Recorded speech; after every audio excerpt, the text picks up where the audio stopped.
7 number question आप लोग को डिस्प्ले पे दिख रहा होगा। पिता ने अपने 3 संतानों के बीच अपनी संपत्ति का बंटवारा 1:2:3 के अनुपात में करता है और अपने लिए 1,00,000 रुपया रखता है। यदि उसकी कुल संपत्ति 2.5 लाख रुपया की हो तो प्रत्येक संतान को हिस्से के रूप में क्या मिला? बंटवारा के लिए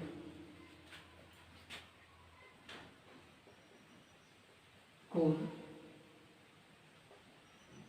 धन इक्वल टू पिता की कुल संपत्ति माइनस बचत। यहाँ जो पिता है अपने लिए 1,00,000 रुपया क्या कर रहा है, कुल संपत्ति में से 1,00,000 रुपया बचा दे रहा है और जो बचेगा वही ना बंटवारा के लिए कुल धन होगा। तो आप क्या करेंगे, पिता यानी कि 2.5 लाख की कुल संपत्ति है। पिता की कुल संपत्ति कितना है? 2.5 लाख। और इसमें से बचा कितना लेता है? 1,00,000। तो बांटेगा कितना? 1.5 लाख। तीनों भाइयों को किस अनुपात में बांट रहा है? 1:2:3 के रूप में बांट रहा है, यही ना है? तो लिख सकते हैं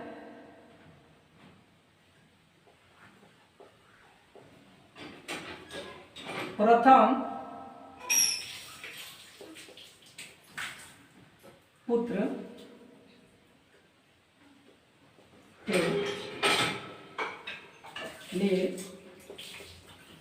प्राप्त धन 1 भाग दे रहा है, यानी कि 1x दे रहा है, यानी कि x, उसको धन क्या दे रहा है? x, ठीक है। और दूसरे पुत्र को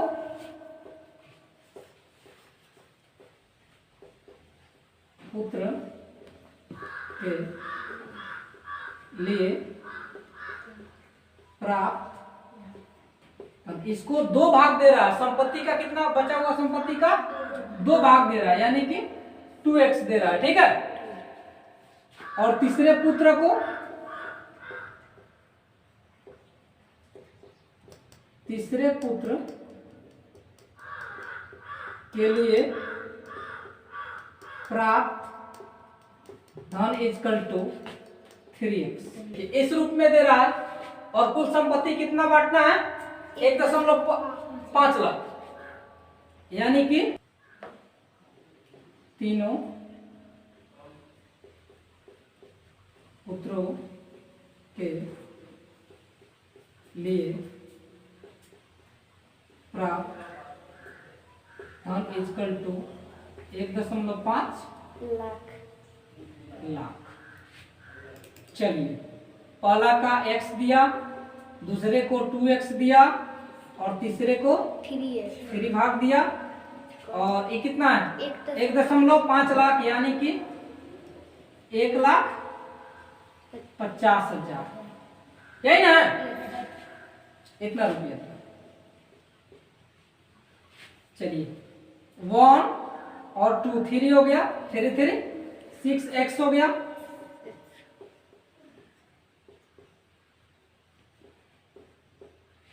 चलिए, x इक्वल टू जाएगा उधर तो भाग करेगा ना,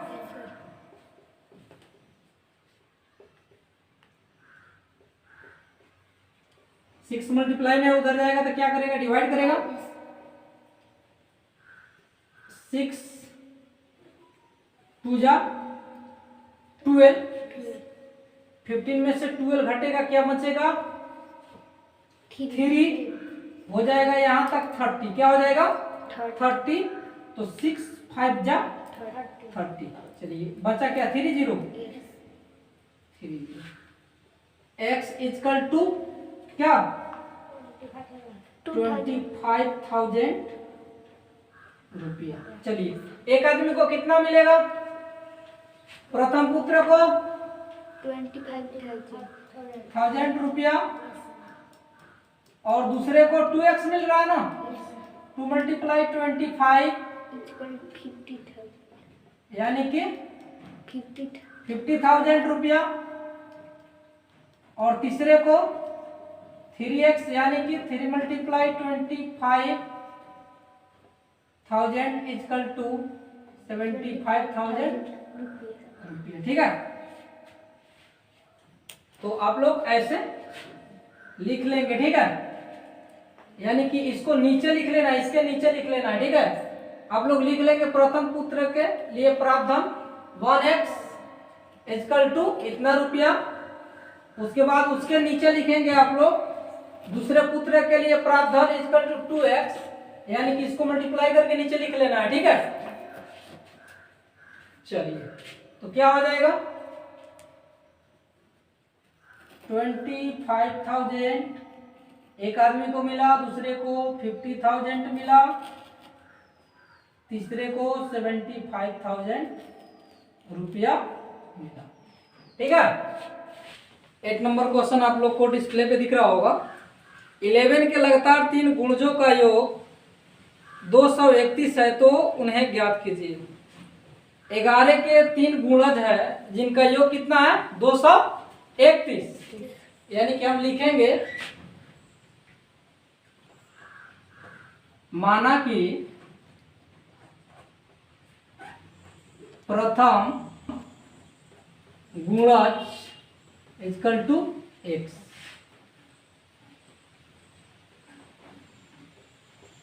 दूसरा गुणज = x + 1, तीसरा गुणज = x + 1 + 1 कर सकते हैं, यानी कि x + 2। ठीक है, यानी कि गुणज क्या होता है? एक एक बढ़ते जाता है। जैसे 2 का गुणज 1 यानी कि 2 हो गया, 2 का गुणज 1 + 1 क्या हो जाएगा? 2 × 2 = 4, यानी कि दूसरा गुणज उसका क्या हो जाएगा? 2, यानी कि इधर वाला संख्या गुणज आपका बढ़ते जाएगा। ठीक है, अब देखना है 11 का प्रथम गुणज, यानी कि 11 का प्रथम गुणज क्या हो जाएगा? 11 में x से मल्टीप्लाई करेंगे, 11x हो जाएगा। 11 का दूसरा गुणज 11 मल्टीप्लाई क्या? x + 1, यही ना। 11 का तीसरा गुणज = x × x + 2। अब प्रश्न से कह रहा है कि तीनों का योग कितना है? 231। 231 तीनों का योग कितना है? 231। प्रश्न से यहाँ 11x + 11x + 1 + 11x + 2, यही ना? = 231। ठीक है, तीनों में 11 है, तीनों में 11 से मल्टीप्लाई है, कॉमन हो जाएगा। उधर जाएगा तो मल्टीप्लाई है, तो उधर जाएगा तो क्या करेगा? डिवाइड करेगा ना। चलिए ठीक है, इसमें से x बचेगा, 11 कॉमन हो जाएगा, तो इसमें से 11 कॉमन हो जाएगा तो x + 1 बचेगा, इसमें से 11 कॉमन हो जाएगा तो x + 2 बचेगा, और इधर से कॉमन होकर के उधर जाएगा तो क्या करेगा? डिवाइड करेगा। 11 × 1 = 11, 11 × 2 = 22, 11 × 2 = 22 बच गया, इसमें से 1, 11 × 1 = 11। हो गया। चलिए 1 2 3, 3x प्लस 3 इजकल टू क्या आया 21।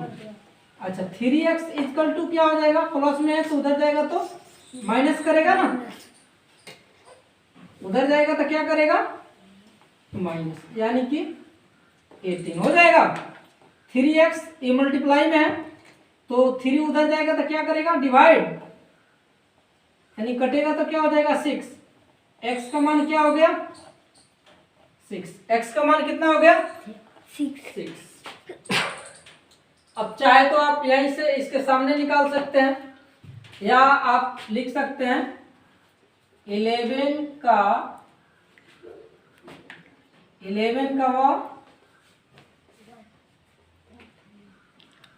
प्रथम गुणज 11 क्या हो जाएगा 11 मल्टीप्लाई x था ना, तो 11 मल्टीप्लाई 6 यानी कि 66। ठीक है 11 का दूसरा गुणज is equal to 11 multiply x plus 1, यही ना था, यानी कि 11 मल्टीप्लाई x का मान कितना आया है तुम्हारा 6, 6 प्लस चलो लिख 6 प्लस 1 यानी कि 11 मल्टीप्लाई 7 इजकल टू 77। ठीक है अब 11 का तीसरा 11 का तीसरा गुणज is equal to x into x ओ, 11 का तीसरा गुणज is equal to 11 into x plus 2, यही ना था। चलिए 11 का 11, x का मान आया 6 प्लस 2 यानी कि 11 मल्टीप्लाई 8 इजकल टू 88 आंसर। ठीक है